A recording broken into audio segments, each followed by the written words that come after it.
I have a little bit of a challenge for you, Todd. Go to Google. I want you to type in TikTok shifting Malfoy. TikTok shifting. Malfoy. Malfoy. As in Draco Malfoy from Harry Potter. Got it. Okay, you're gonna see some teenage girls who have posted about their experience shifting into other realities. I want you to just pick one and then click on it, and I'll click on the same one. Okay.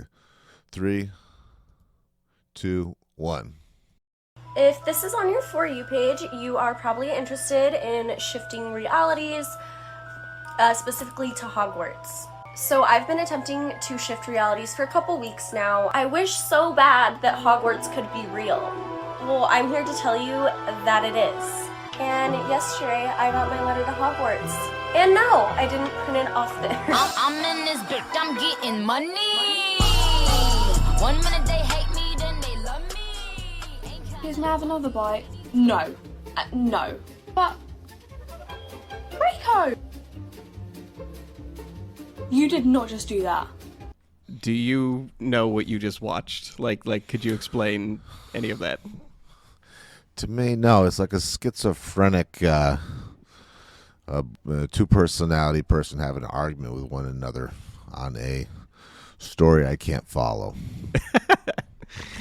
Okay, so I'll break some of that down a little bit. That young lady was talking about her experience having basically psychically projected herself into Harry Potter's reality at Hogwarts, and she is talking with her new boyfriend Draco Malfoy. So she put herself in character, like in reality. Yeah. I was gonna say not in character, but like the old show Quantum Leap. She mentally projected herself into the. Okay, so we'll kind of start from the beginning. If you could pick like any fictional book or universe that you want to live in, that isn't like full of divisive politics, news programs that are trying to polarize people so they get their money.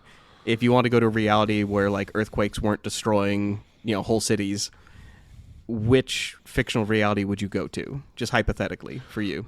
Well, it's funny you say that because I've recently, and this is it's fictional, but it's a true story. I've really watched over and over the series Narcos.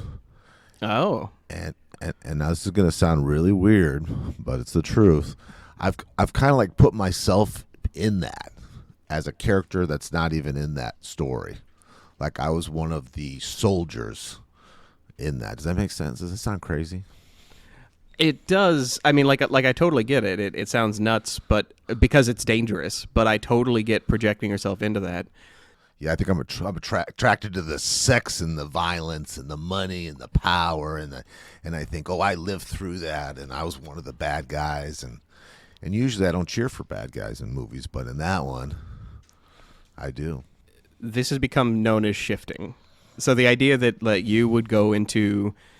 Like, say you lay down and you decide that today you're going to dream that you live in the Narcos universe and you're going to be a soldier in Narcos.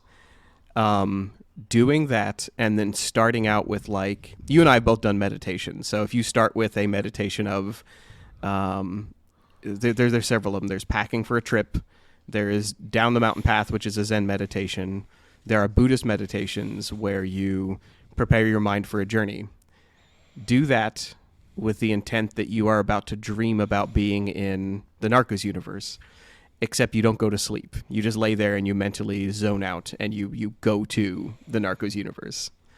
That is now known as a internet phenomenon called reality shifting or just shifting. And it is the original video for this, which is, it got started with Draco Malfoy. Hashtag Draco Malfoy or reality shifting has reached 24.4 billion views. Billion with a B? Billion with a B. And the person who originally started this, Dattoo, her YouTube videos have reached 1.7 billion views.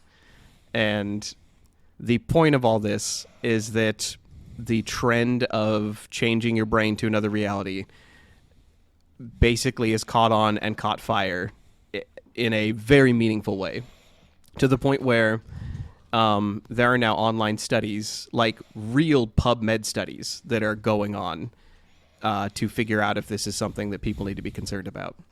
Well, you as a creative artist, I'm thinking when I was a kid, and I grew up being a Boston Red Sox baseball fan, and I would project myself as one of the players, which of course is ridiculous when but your imagination can get into it where you actually believe you're number 12 and you're playing third base. Right. Right. And the video I watched, it looked very well done. I mean, she looked very in character. Sure, she looked like she had shifted herself to someplace else. It didn't look like your typical dancing around. It looked pretty serious. What if you had a kid who was like a daughter who was in her 20s and she was shifting but told you that it was real, that it wasn't just, you keep saying this like it's fantasy. Who hasn't done that? I'm a writer. I do that professionally. Oh, by the way, this is an internet sort of concern. People are clutching their pearls over this. Vox had an entire article talking about how young women were shifting so that they could go date Draco Malfoy, and it's just mass hallucination. PubMed and Psychology Today have articles out about it where they are trying to debunk it or talk about it. They call it maladaptive daydreaming. Well, let's take what's first through, or what you see as, or what you've researched as the dangers of this. First off, is it real? Let's start with there, and then we can sort of get into the dangers in psychology. Have you heard of the multiple worlds theory? I have not. Okay. There's so many elements of this. By the way, the reason why it's so interesting to me, there are so many elements of shifting and lucid dreaming that are grounded in science and like fun science theory, that this is an intersection.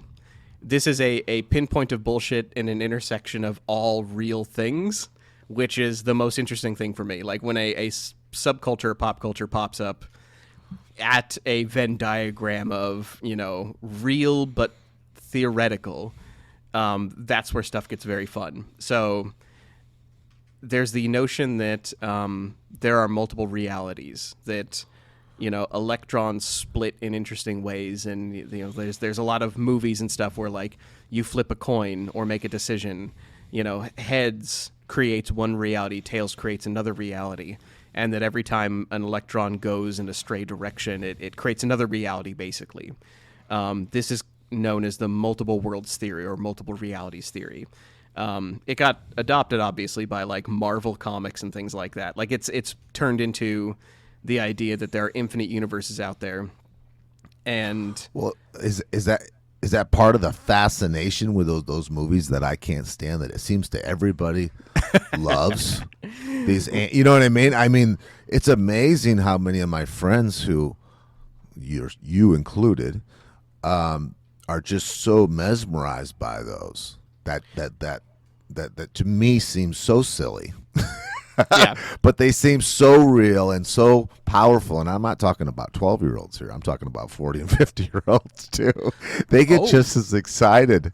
There are like groundbreaking physicists who are all in on this, like Michio Kaku and like, Stephen Hawking, and like huge names are like, yeah, we want multiple worlds theory to be real. Like that there are universes out there where you did something different with your life, or that like the earth looks different, or that you turned right instead of left and you married somebody else because of it.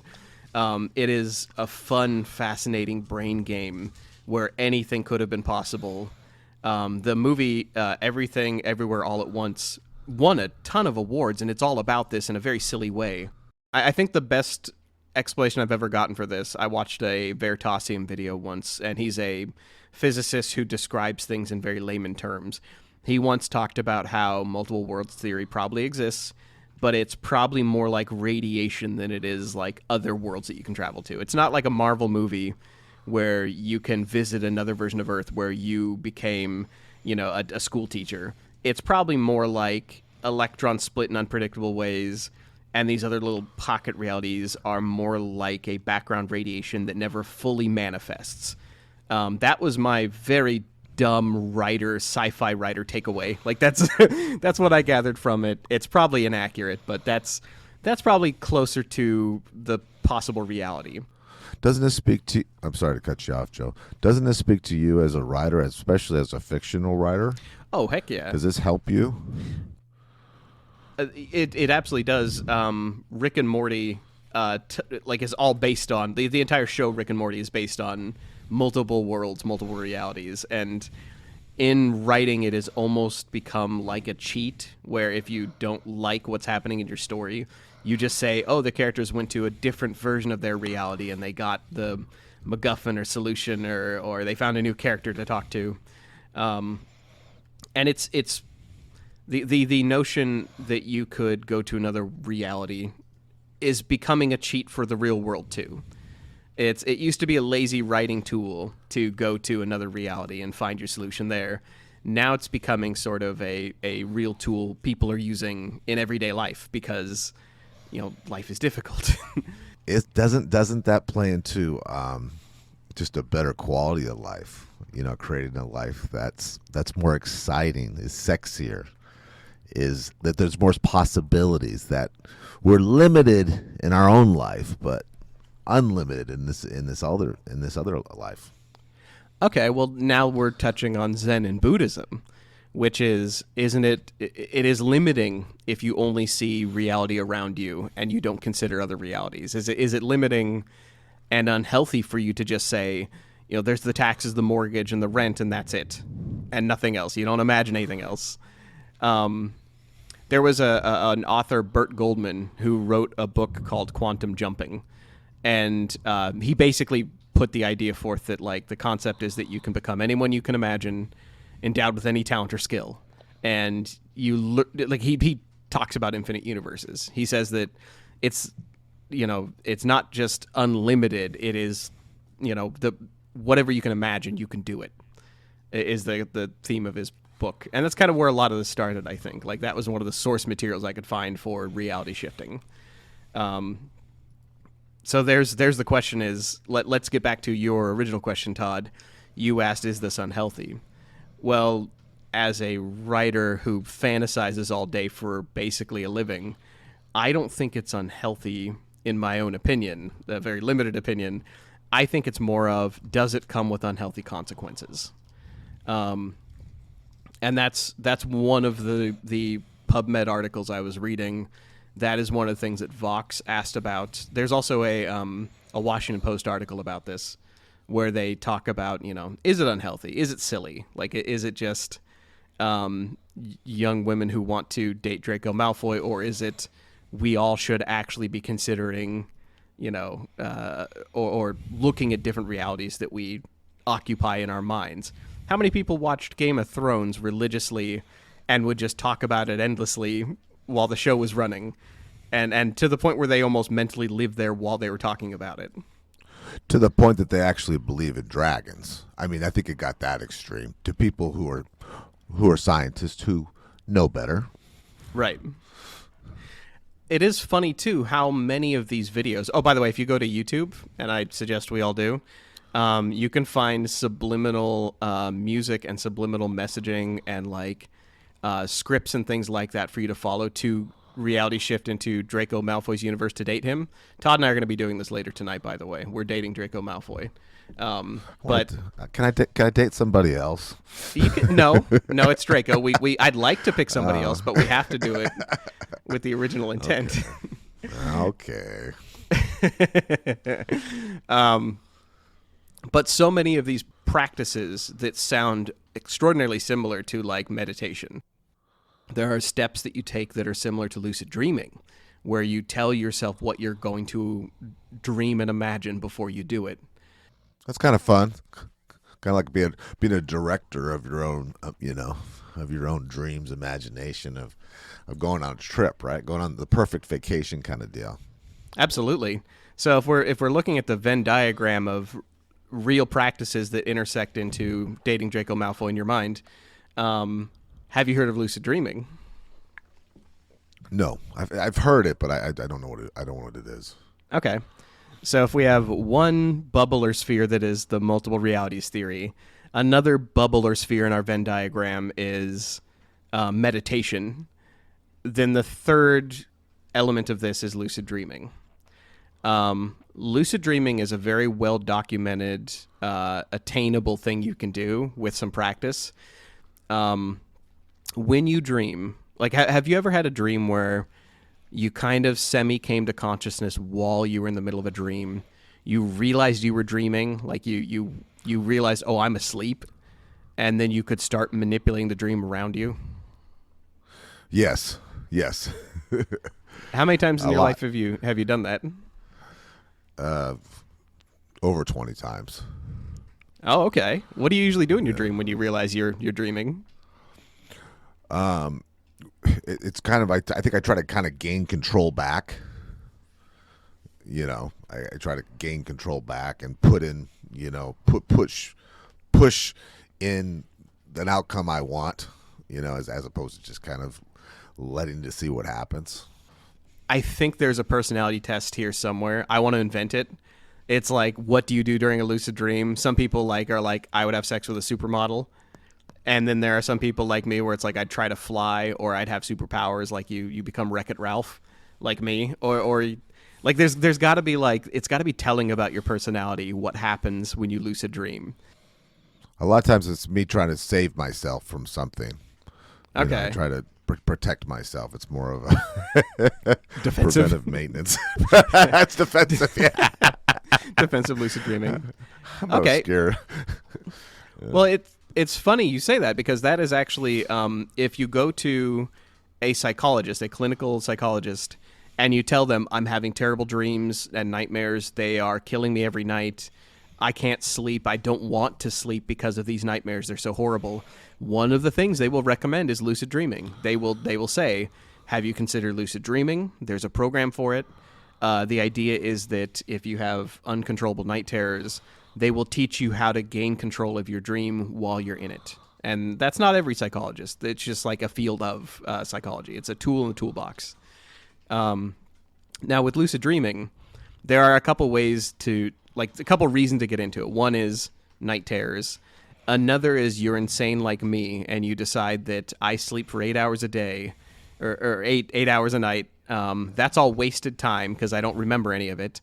Why don't I gain that back? Like what if, you know, if 1/3 of all of our life is completely wasted because we can't remember it?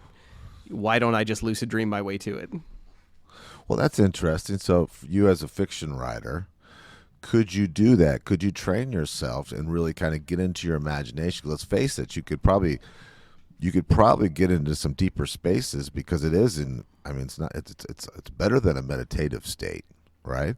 Right. So if you could somehow train your brain to go even deeper into your developing characters or developing a plot, or just even maybe new ideas for your next story. Can you imagine how nice, how powerful that would be? And then you get it, like you said, you're off the clock, but if you get 8 to 10 hours of that. Okay, so it's funny you say that. I have had the privilege to listen into real fiction writers talk about this. I was taking a class with Orson Scott Card, the guy that wrote Ender's Game, a couple months back, and like it's a Zoom class. There's like 90 people in it, and somebody mentioned, "Do you record your own dreams?" And like he said, yes, sometimes. Another one of the writers in there was like, I do. I always think they're brilliant when I wake up and I jot down like, oh, this dream was amazing. This character was so cool and so awesome. And they write down the ideas. And then they wake up the next morning and they look at it and they're like, oh, that's all trash. It was exciting at the time because you imbue so much emotion. Your dream usually is emotionally charged. And so you write it down and the next day you're like, oh, that's logically dumb. But at the time it felt very important. But it's why waste that time? That was my original thought. Is that normal though, or are there some good ideas come out of it though? I mean, I think good ideas come out of rest. Oh, right? Actually, I think that is probably more valuable in my experience. When I started trying to lucid dream, the process for lucid dreaming, by the way, there's two ways to achieve it. One is exactly what you're talking about, where there's practice and there's reps, and you record things, and it takes time and effort. The reason why your brain does not remember dreams, like you wake up and you can think for about 10 minutes and you remember your dream for about 10 minutes, and then your brain etch-a-sketches it away. You shake your head, and then you can't remember anything you dreamt last night. That is a built-in mechanism. Like, our brain does not care to have the hard drive space to record all of our dreams. So what you have to do is your hippocampus, which records memory based on how emotionally impactful it was, you have to teach it to record your dreams for you. So when you wake up in the morning, the first process to learning how to lucid dream is you write down everything you dreamt about in a narrative order. So you roll out of bed, you grab your pen and paper before you do anything else. You don't even drink the water on the coffee or the nightstand. You start writing, and you write down what happened in the most clearest narrative order you can. If it doesn't make sense, write down that it didn't make sense. You write down, I parked my car in the parking garage, but the parking garage was also my house, and I lived on the second floor of the stairwell. Like, you can write down nonsense as long as you write it down in the order it happened. I'm thinking of that. There's this comedian, Sebastian. I'm going to murder his last name. Manalesco. He's an Italian guy. He's hilarious. He's from Chicago. And he tells a joke. He has a bit about him and his wife sleeping together and how his wife sleeps like an angel, hair perfectly laid on the pillow. And when he sleeps, it looks like in the morning, it looks like he was attacked by a shark. And so when you're talking about this and him being a comedian and being a writer, I'm thinking maybe that's what's going on. Maybe he's just developing his content, and it's just a straight fight. And his wife, who's not a comedian, can sleep and rest. No rest for the wicked, right? Yeah, I look like I was murdered in my sleep, and then when I wake up, it startles everybody that I'm still alive. But what I'm mentally doing while I'm in that state is trying to dream vivid pictures and remember them. And for me, it worked. It probably took longer than it was worth to do this. I did it for almost a year before I could actually start manipulating my dreams. Like, it went from I was writing down my dreams, it didn't seem like it was working. Then suddenly I could remember what happened during my dreams during the day. Like, I'd wake up, the Etch-a-Sketch didn't shake it out. Like, I didn't have that 10-minute coffee and then forget everything. I actually could remember the bulk of my dreams. And then at some point I started being able to realize while I was dreaming that I was dreaming, and I could manipulate what was happening in the dream. So I finally actually succeeded in lucid dreaming. But if you don't practice it, it goes away. Like, my problem is I stopped recording my dreams, and it slowly sort of, like, that skill sank back away. The brain is a very efficient machine. If it doesn't have to remember your dreams, it's not gonna. Like, it's just gonna let them sort of slip. But here's the catch. If you don't want to put in all of that insane effort into learning how to lucid dream, which is, again, about 50% of the population does it by accident, and psychologists will recommend it, and you actually slip into different, D-wave and B-wave sleep and delta and all that. There's different names for different REM cycles of sleep. It's observable. Like, you can hook somebody up into a functional MRI, and you can see when they drop into lucid dreaming. You can see when their consciousness flickers back and they start dreaming. Whereas the Washington Post basically calls shifting deciding to have a daydream. Now, a lot of our listeners are, as I've studied our demographics, are very educated. A lot of these people are corporate people. Is there a health benefit to this? Is this a good escape? Is this a good way to make yourself get out of real reality for, you know what I mean? You follow me on this, Joe? Yeah. I think that there are benefits to meditation. There are benefits to having an active imagination.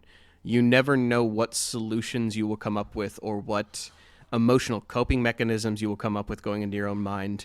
I honestly think that, quote unquote shifting or just having a really good active imagination is probably far healthier for you than most entertainments we have available. Like, if your choices are like, go to a strip club or bar, or like, spend time on the couch watching TV, or, doing all these things that like otherwise isn't actually injecting much understanding and knowledge into your brain, versus going into your own mind and like doing the practice of building a reality for you to inhabit.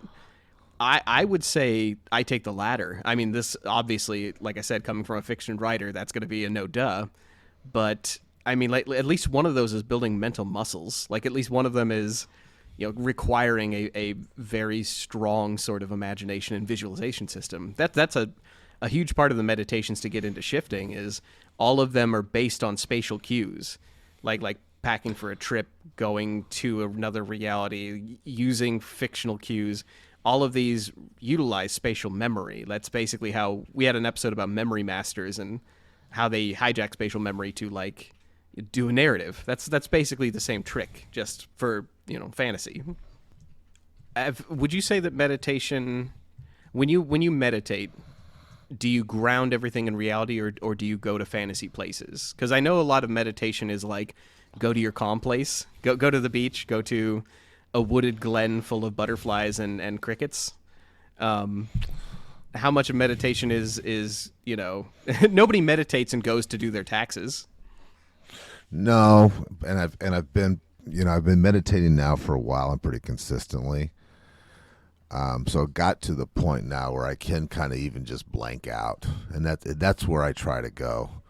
My imagination more revs and goes when I exercise, when I'm up, when I start doing things, moving up, driving, getting ready, getting jacked up for work, things like that, or if I'm going on sales calls, that's when I get that more. So when I meditate, I just turn into a goddamn jello, man.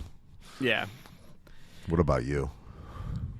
I have attempted traditional meditation and like Buddhist meditation. I have done from the Calm app. Just when I was going through psychotherapy, I tried to do meditation specifically for calming.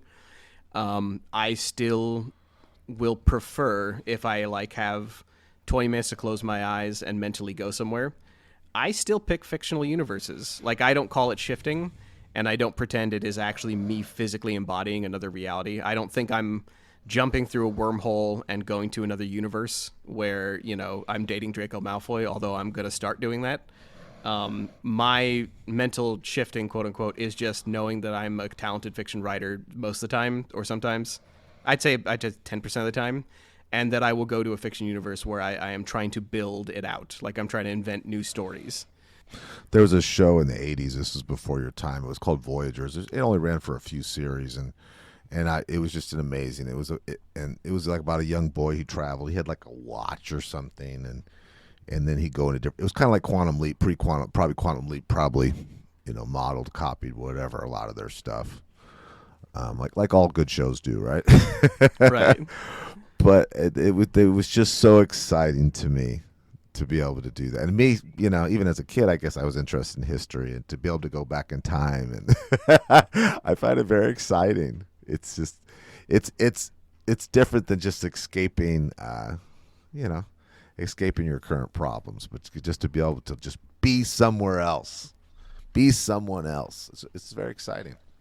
Oh, you hit on such a a key point there. Escaping your problems. So let's talk about the potential dark side and the potential light side of this. The original poster for this, Datu, had a YouTube video you can still watch, which is How to Shift Realities 101. And that's the one with like millions of views. That practice, the way she lays it out, the source of this, actually, instead of kind of giving my own summary, I'm going to quote a Washington Post article quote. They consulted a psychotherapist, and she said, quote, "It seems to be maybe a form of self-hypnosis." And she said, altering states of consciousness have been around as far back as we know, basically as far back as there have been humans.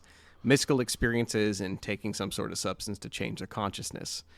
But then when asked why it's young people, why there are, I mean, like we said, billions with bees. There's 1.7 billion views on this specific hashtag shifting realities. To that, she says, there's such an existential crisis that younger generations are dealing with right now, not knowing if our planet is going to be around to sustain human life for future generations, the COVID pandemic, interrupting childhood, youth, adult rights. She basically said it's not surprising that people are trying to figure out how to cope with it or how to induce for themselves a, quote, reality that's more pleasant. I love that. Yeah.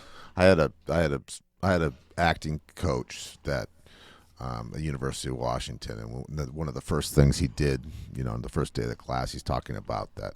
You guys are still, even though you're all adults here, you're still that 10-year-old or that, I think it's 7-year-old who thinks you're a dinosaur. He said, you've suppressed all your imagination. You suppressed all that interest, all that adventure. He said, but don't do that in this class. Bring it back. And I always like that. That's the lens to look at this. That is the healthy way to look at this. There are dangers, obviously, but that's it. It's not strictly reality shifting that is the danger. It's people who are depressed and who are living in difficult realities already, who are prone to anxiety. It makes sense for anyone, not just for quote-unquote reality shifting, but for anyone to disassociate. The part where this could become unhealthy is when people stop taking care of their kids and family. They stop doing, their daily grind. Like when they try to escape problems by doing this. That is when it could become dangerous, and that is when people talk about disassociation and depression and sort of like mentally, checking out. But as you and I know just from addiction generally and from talking about, very strange areas of psychology, anything is defined by its consequence. Like if it doesn't have consequences, if you're using it in a healthy way, if it is just a daydream or meditation or fantasy or lucid dream, that's probably a good thing. Like I don't see that as negative at all. Well, and what's the alternative? What's the other one? What's the most likely one is substance abuse, and this is so much different than that. And then I think when you're, and let's face it, in the real world we live in, a lot of times we're being abused at work. Sometimes we have a very unsupportive or uncooperative spouse. So it's nice to get that break. Yeah. We deserve that break. There was Washington Post quoted somebody who stumbled into these videos, and they were watching cringe videos online. And they basically watched something very similar to what we would just watch with the TikTok, which is we watched somebody who was talking about how they were dating Draco Malfoy, and they said they were surprised that there was almost no pushback on reality shifting. And they were like, hey, I thought I was taking crazy pills. This is tricking your mind into something. But I'm going the other way. I'm siding with you. I think this is fine. And in an era where a record number of millennials are going to die from liver damage because they're drinking to get away from their problems, and a record number of us are going to experience environmental-based catastrophes that may take our house if we're lucky enough to have a house, since they're all priced out of range for everyone who's not above 60. Yeah. If you have generational money, you'll have a house. But other than that, you probably won't. You'd probably be a renter. Right. There are so many insane coping mechanisms that will kill you early. I think this is probably one of the healthiest ones I've seen, as long as it doesn't lead to disassociation and disorders. With that said, one other thing. Do you know the runner Noah Lyles? No, never heard of him. Noah Lyles is one of the most famous runners in America right now. He's currently the fourth fastest 200-meter runner in history. And Usain Bolt and he have traded sort of jabs in the news. But one of the things that people criticize him for is that he is into Dragon Ball Z. He's 25. He's as my fiance pointed out, he is in the age of shifting and reality shifting. And he talks about Dragon Ball Z like he lives in it. Like there are pictures. Like he posted one to Instagram of him going Super Saiyan, and he has pictures of his hair spiked out and dyed white. And he basically acts like he is a Dragon Ball Z character, like he is in another reality and he is living it. But also, it's working for him. Like I just wanted to point out that I've met powerlifters who watch Dragon Ball Z, and that was their inspiration. And I've met people who I've listened to NASA scientists on documentaries talk about how their inspiration to join NASA was Star Trek. And there are people who... And Bolt's just scratching his head like, you're a friggin' weirdo. Yeah. Different generation, right? Right. There's... Exactly. Yeah, he's an older generation. He doesn't quite get that this is... Yeah, that we are taking our reality shifting seriously. So... I see those superhero fairs, though, like I was in Seattle when... What are those called when everyone dresses up as their favorite superhero cons. And goes to these conventions, Yeah. these comic book conventions. And I know people that go to them, and I when they talk about them and when they prepare for them and the sewing of the costumes and just how happy they are, Joe. And then when you see it in masses, because I was in downtown Seattle when it did happen and you could just see superheroes everywhere, they were just so happy. I mean, I don't care if you think it's cool or not. Every single one of those grown-ups, because most of them are having a great time. Yeah. I think that is... We should end on that. It makes you happy, and it's more healthy than throwing up your hands and giving up on life.